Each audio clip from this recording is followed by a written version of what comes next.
जी को करिए वंदना, भाव से बारंबार नाम सनौका से किया जिसने भव से पार, नाम सनौका से किया जिसने भव से पार।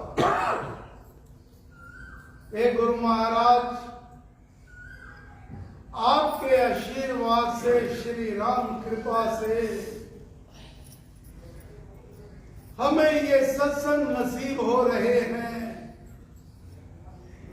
आपका मार्गदर्शन मिल रहा है। ऐसे लग रहा है कि आप स्वयं हमारी उंगल पकड़कर हमें सद्मार्ग पर चला रहे हैं।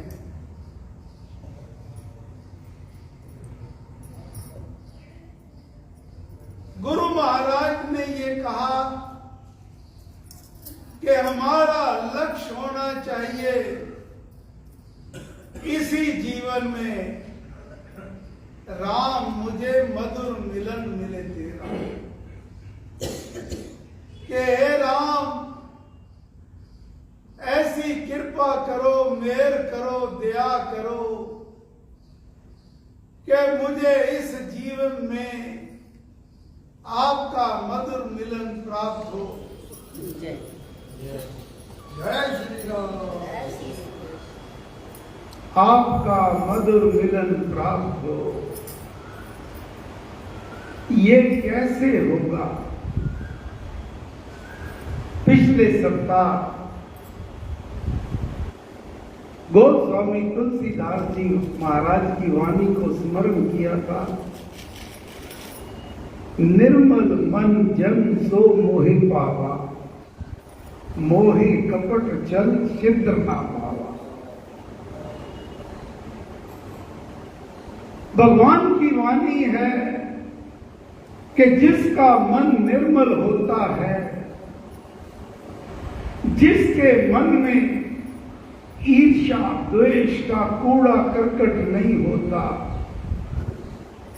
छल नहीं होता, कपट नहीं होता, वो मुझे प्राप्त करता है।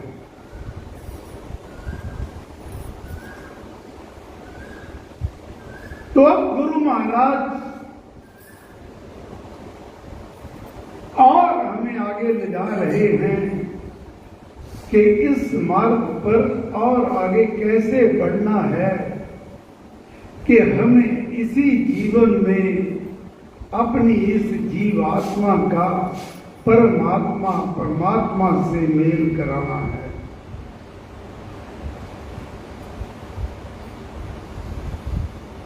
सर्वप्रथम तो जितने भी संत महापुरुष हुए हैं, सभी एक ही बात पर जोर देते हैं कि हे प्यारे, तू परमेश्वर के पतित पावन नाम राम नाम का ध्यान किया कर, सुमरन किया कर, जाप किया कर, गुणगान किया कर। अभी हम सब ने मिलकर प्रभु के नाम का गुणगान किया है, उसकी महिमा का गुणगान किया है। आज गुरु महाराज समझा रहे हैं, ये उनकी वाणी 19 दिसंबर सन 1953 साधना सत्संग देव नांगल। गुरु महाराज समझाते हैं कि जब हम अगर साधना के मार्ग में और आगे बढ़ना है तो हमें उस नाम का ध्यान भी करना होगा, उस परमेश्वर का ध्यान करना होगा। अब आज महाराज समझा रहे हैं कि ये ध्यान का क्या अर्थ है, ध्यान कैसे हो, किसका ध्यान करना है, हम क्या करें कि हमारी सुरती उस परमेश्वर से लग जाए। तो महाराज की वाणी ध्यान का अर्थ है तवज्जो रखना।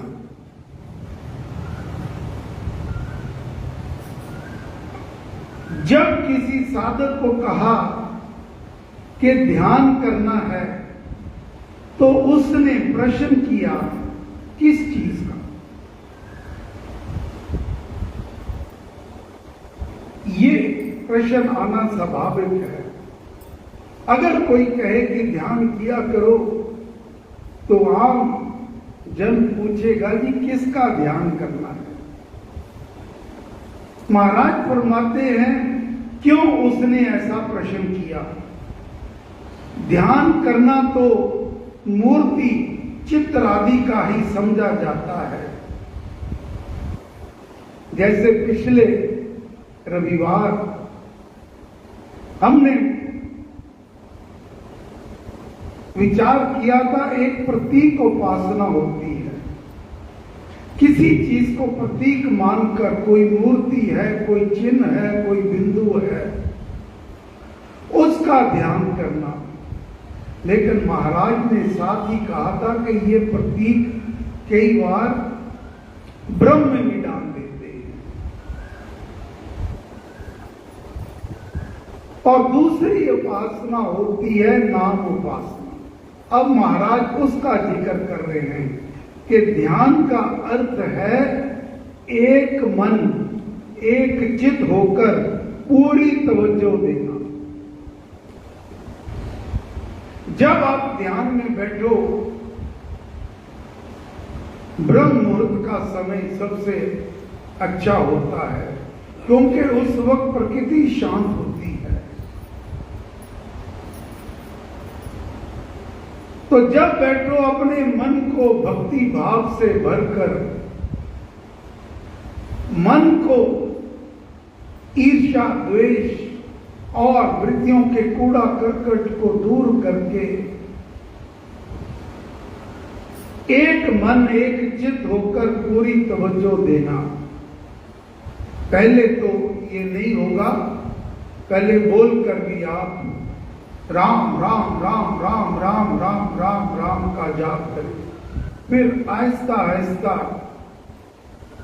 ये माला का सहारा लें, राम राम राम राम राम।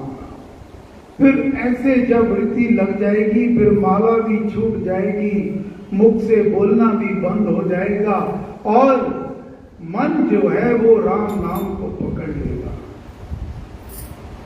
इसकी झंकार को उसके साथ अपना आपकी लो लग जाएगी।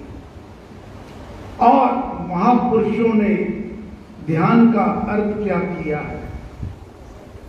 ध्यान का अर्थ है चित्त को एकाग्र करना, उसे एक लक्ष्य पर स्थिर करना।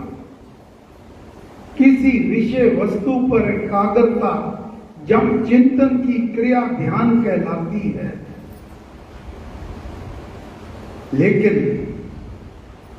ये एक मानसिक प्रतिक्रिया है जिसके अनुसार किसी वस्तु की स्थापना अपने मन क्षेत्र में की जाती है। हमें गुरु महाराज ने राम नाम का मार्ग दिखलाया है, तो हमने इस राम की मूर्ति को अपने मन में स्थापित कर लेना है। और आगे जब आपने राम की मूर्ति अपने भीतर समा ली, आंखें बंद करके सारा ध्यान त्रिकुटी पे देकर दो आंखों के मध्य में आपको राम के दर्शन हो गए और मन आपका जो है, ना हाथ में माला है, ना बोल रहे हो राम राम राम, और राम राम करता हुआ जब मन उस धर्म के प्रवाह में मन का लय होने लगे और मन उसी और बहने लगे, उसी में लीन हो जाए, तो उसे ये ध्यान की अवस्था है। और महाराज ने उदाहरण दिया है, रहूं मैं नाम में होकर लीन, जैसे जल में हो मीन आदि। जैसे जल में एक मछली, उसके चारों ओर जल ही जल होता है, वह उसी पर पूरी तरह निर्भय होती है और उसी में मस्त होकर इधर उधर उधर चारों ओर घूमती है। उसे किसी चीज की परवाह नहीं होती।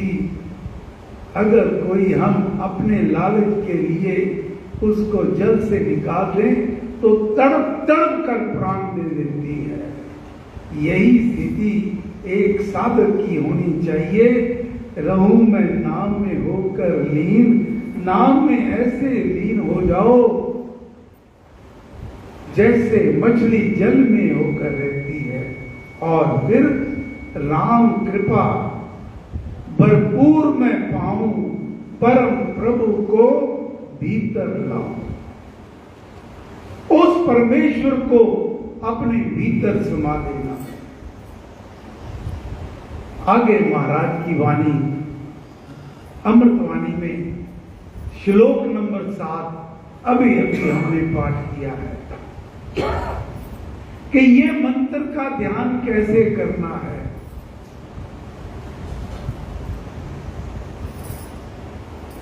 कई तो ऐसे भी बैठे रहते हैं, मन में हाथ में माला है, सामने मोबाइल है, सामने टीवी भी चल रहा है, कभी उधर भी देख रहे हैं, उधर भी बात कर रहे हैं, फिर भी राम राम करते हैं। नहीं, ऐसे नहीं। मंत्र धारणा यूं कर, विधि से लेकर नाम जपिए निश्चय अचल से, शक्ति धाम श्री राम। सर्वप्रथम तो हमें किसी सदगुरु से, हमारे गुरु महाराज ने, श्री स्वामी जी महाराज, ये अपने आप को गुरु नहीं समझते थे। इनका तो एक ही लक्ष्य था, ये कहते थे कि मैं आपका मार्गदर्शक हूं। इन्होंने किसी को भी अपने साथ नहीं जोड़ा। इन्होंने तो कहा आप सीधा अपना नाता राम नाम से जोड़ो। जो युगों युगांतरों से सत्य है और जब तक सृष्टि है ये राम नाम रहेगा। गुरु तो भौतिक चोला लेकर जब आया है तो एक ना एक दिन वो जाएंगे। तो महाराज फरमाते हैं मंत्र धारणा यूं कर, विधि से लेकर नाम जपिए निश्चय अचल से, शक्ति धाम श्री राम। विधि पूर्वक नाम दीक्षा लेकर राम मंत्र को इस प्रकार ग्रहण धारण करके अपने चित्त को दृढ़ निश्चय पूर्वक स्थिरता पूर्वक मंत्र पर टिकाकर, ये सामने यहां राम अक्षर, राम ये पद। स्वामी जी महाराज को जो साधक हैं, जो इस मार्ग पर आगे बढ़े हैं, उनको गुरु महाराज श्री अष्टांग जी देते हैं। उसी में भी राम है, लेकिन उसकी कुछ पाबंदियां होती हैं, उसको हर जगह नहीं रखा जा सकता। तो आपने राम पर अपना सारा ध्यान केंद्रित करना है। उस राम मंत्र पर अपने ध्यान को टिकाकर इस राम जो के शक्ति का घर है, बार बार उसका उच्चारण करें, जाप करें, राम राम राम राम राम राम।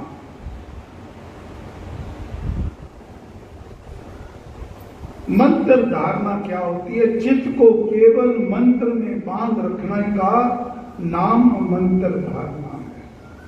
अपने मन को फिर इधर उधर नहीं भटकने देना। राम राम राम का जाप करते जाओ और ये ध्यान रखो कि जैसे विद्युत कोश में शक्ति है, बिजली घर में कितनी पावर होती है, ऊर्जा होती है, ऐसे ही मंत्र शक्तिशाली है और इससे शक्ति स्फुरित होगी, ऐसा समझने से ही लाभ होता है। मंत्र निधान की आराधना करने के समय ऐसी धारणा होनी चाहिए और ये पूर्ण ज्ञान होना चाहिए कि ऐसी भावना में ही अवश्य कृपा होगी। ये भावना पक्की हो कि जैसे खिड़की खोलने से पवन आती है, तेज का प्रकाश, अभी लाइट गई थी तो यहां अंधेरा सा हो गया था, जैसे पर्दा हटाया कितनी रोशनी हो गई। तो अपने मन के ऊपर, आत्मा के ऊपर इस अज्ञान के पर्दे को उठा देना है और आप ये रखो, जैसे ही आप राम राम करोगे तो ये ज्ञान का पर्दा, तेज, राम का तेज आपके ऊपर प्रकाश होता है। ऐसे ही जब सिमरन करना आरंभ किया तो समझो कि अपने हृदय के द्वार खोल दिए। ऐसा जो समझे तो फिर कृपा के आने की समझ भी आती है। अब अंत में महाराज की वाणी, जो कुछ हमारा कर्तव्य है वह तो हमें करना चाहिए। जादू हो जाएगा, कोई कहे कि मैं राम राम जाप करता हूं और ऐसी कोई गारंटी दे दे मेरे ऊपर कोई कष्ट नहीं आएगा, कोई विपदा नहीं आएगी। महाराज कहते ये जादू कर देगा, ऐसा कुछ नहीं है। ऐसा कम सोचो, क्या करो, अपना प्रयत्न करो, अपना प्रयत्न करो। उठते बैठते सोते जगते चलते फिरते हाथ से काम करते हुए मन को राम राम की ओर टिकाए रखो। हे गुरु महाराज, हे परम पुरुष श्री राम, हम सब आपकी चरण शरण में हैं। हम पर कृपा करो, कृपा करो, कृपा करो। अपने पथ पर आप चलाओ, अपने पथ पर आप चलाओ।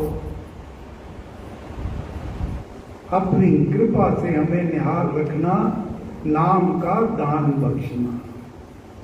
अब अगले आने वाले रविवार में इन्हीं प्रसंग को और आगे बढ़ाएंगे कि ध्यान कैसे करना है, क्या विधि है, कैसे जैसे जैसे महाराज आदेश देंगे हम आगे बढ़ते जाएंगे। परमेश्वर श्री राम सबके ऊपर कृपा करें, मेहर करें, दया करें। जय श्री राम, जय श्री राम।